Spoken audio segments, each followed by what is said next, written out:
ইউসুফ নবীর কাহিনী পার্ট 8।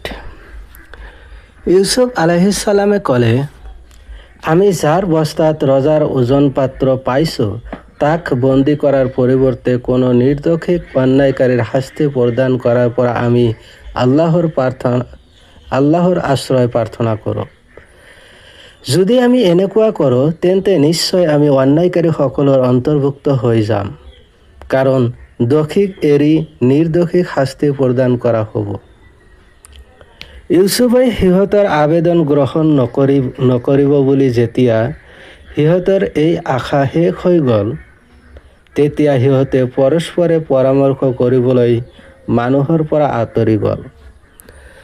সিহঁতৰ মাজৰ ডাঙৰ ভাতৃয়ে ক'লে, মই তোমালোকক আকৌ মনত পেলাই দিছোঁ যে তোমালোকৰ পিতৃয়ে তোমালোকৰ পৰা দৃঢ় প্ৰতিশ্ৰুতি লৈছে। তেওঁৰ পুত্ৰক উভতাই লৈ যোৱাৰ নিমিত্তে কেৱল এনেকুৱা বিপত্তিৰ বাহিৰে যাৰ পৰা ৰক্ষা পোৱাটো তোমালোকৰ সাধ্যত নাই। ইতিপূৰ্বে তোমালোকে ইউসুফ সম্পৰ্কে অৱহেলা কৰিছা তথা পিতৃৰ লগত কৰা প্ৰতিশ্ৰুতি ভংগ কৰিছা। মই তেতিয়ালৈকে মিছৰৰ ভূমি ত্যাগ নকৰোঁ যেতিয়ালৈকে মোক পিতৃয়ে প্ৰত্যাৱৰ্তন কৰাৰ অনুমতি নিদিব, অথবা আল্লাহে মোক মোৰ ভাতৃক লগত লৈ যাবলৈ ফয়সালা নকৰে। নিশ্চয় আল্লাহেই হৈছে উত্তম ফয়সালাকাৰী, কাৰণ তেওঁ সত্য আৰু ন্যায় মোতাবিক ফয়সালা কৰে।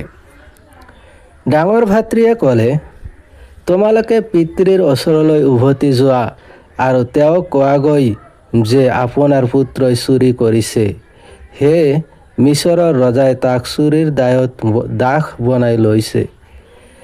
আমি সেই সংবাদেই দি আছোঁ যিটো আমি নিজ চকুৰে দেখিছোঁ, কাৰণ ৰজাৰ ওজন পাত্ৰ তাৰ বস্তাৰ পৰাই ওলাইছে।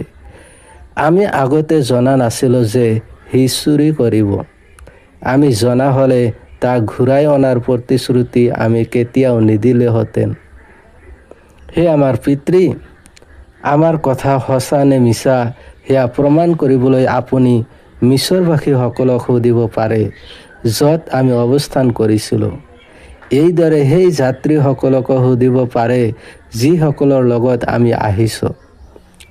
সকলোৱে আপোনাক সেই কথা ক'ব যি কথা আমি আপোনাক অৱগত কৰালোঁ। সি যে চুৰি কৰিছে এই কথা নিশ্চিতভাৱে সত্য। পিতৃয়ে সিহঁতক ক'লে, চুৰিৰ কথা যে তোমালোকে কৈ আছা ইয়া সত্য নহয়, বৰং তোমালোকৰ অন্তৰে তোমালোকৰ বাবে শোভনীয় কৰি দিছে যে ইয়াৰ বিৰুদ্ধেও তোমালোকে চক্ৰান্ত কৰা, যিদৰে তোমালোকে ইতিপূৰ্বে ইউসুফৰ লগত কৰিছিলা। গতিকে মই উত্তম পন্থাৰে ধৈৰ্য ধাৰণ কৰিলোঁ। আল্লাহৰ বাহিৰে আন কাৰো ওচৰত মই অভিযোগ দাঙি নধৰোঁ। আশা কৰোঁ আল্লাহে সিহঁত সকলোকে মোৰ ওচৰলৈ ঘূৰাই আনিব, অৰ্থাৎ ইউসুফ, তেওঁৰ সহোদৰ আৰু তেওঁলোকৰ জ্যেষ্ঠ ভাতৃক। নিশ্চয় তেওঁই মোৰ অৱস্থা সম্পৰ্কে সৰ্বজ্ঞ। মোৰ সমস্যা সমাধানত তেওঁ মহাপ্ৰজ্ঞাৱান। তেওঁ সিহঁতৰ পৰা মুখ ঘূৰাই আঁতৰি গ'ল আৰু ক'লে, হায় আফচোচ, ইউসুফৰ বিৰহত মই কিমান চিন্তিত। ইউসুফৰ অনুপস্থিত তেওঁ কান্দি কান্দি চকুৰ কলা অংশ বগা কৰি পেলাইছিল। শোকত তেওঁ ভাগি পৰিছিল, তথাপিও তেওঁ নিজৰ এই কষ্ট মানুহৰ পৰা লুকুৱাই ৰাখিছিল। ইউসুফৰ ভাতৃসকলে পিতৃক ক'লে, হে আমাৰ পিতা, ইউসুফক স্মৰণ কৰি এনেকৈ দুখ প্ৰকাশ কৰিলে আপুনি এদিন কঠিন ৰোগাক্ৰান্ত হৈ পৰিব, অথবা আপোনাৰ প্ৰাণহানি হ'ব। পিতৃয়ে সিহঁতক ক'লে, মোৰ অসহনীয় বেদনা আৰু দুখৰ অভিযোগ মই আল্লাহৰ বাহিৰে আন কাৰো ওচৰত উত্থাপন নকৰোঁ।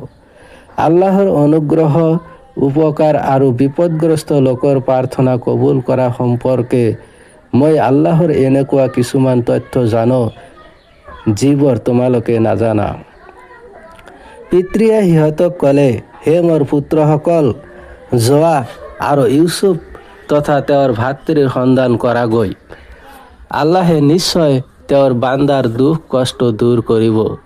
তোমালোকে তেওঁৰ ৰহমতৰ পৰা নিৰাশ নহবা। ইয়াৰ পৰা কেৱল কাফিৰ সম্প্ৰদায়হে নিৰাশ হয়, কাৰণ সিহঁতে আল্লাহৰ অসীম ক্ষমতা আৰু গোপন অনুগ্ৰহ সম্পৰ্কে অৱগত নহয়। এতেকে সিহঁতে পিতৃৰ আদেশ পালন কৰিলে আৰু ইউচুফ তথা তেওঁৰ ভাতৃক সন্ধান কৰিবলৈ ওলাই পৰিল। সিহঁতে ইউচুফৰ ওচৰত উপস্থিত হৈ ক'লে, আমি বিপদত তথা অভাৱত পৰিছোঁ, অলপ মূল্য লৈ আহিছোঁ, কিন্তু আপুনি আমাক পৰিপূৰ্ণ খাদ্য সামগ্ৰী দিয়ক, যিদৰে ইতিপূৰ্বে আমাক প্ৰদান কৰিছিল।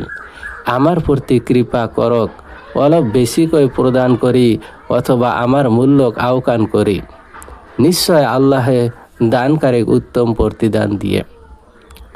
সিহঁতৰ কথা শুনি ইউচুফৰ অন্তৰ কোমল হ'ল আৰু সিহঁতৰ প্ৰতি পুতৌ জন্মিল আৰু নিজৰ পৰিচয় দিলে আৰু সিহঁতক ক'লে, তোমালোকৰ মনত আছেনে তোমালোকে ইউচুফ আৰু তেওঁৰ সহোদৰৰ লগত কি কি কৰিছিলা, অথচ তোমালোকে সেইবোৰ কৰ্মৰ পৰিণাম সম্পৰ্কে অৱগত নাছিলা। ধন্যবাদ।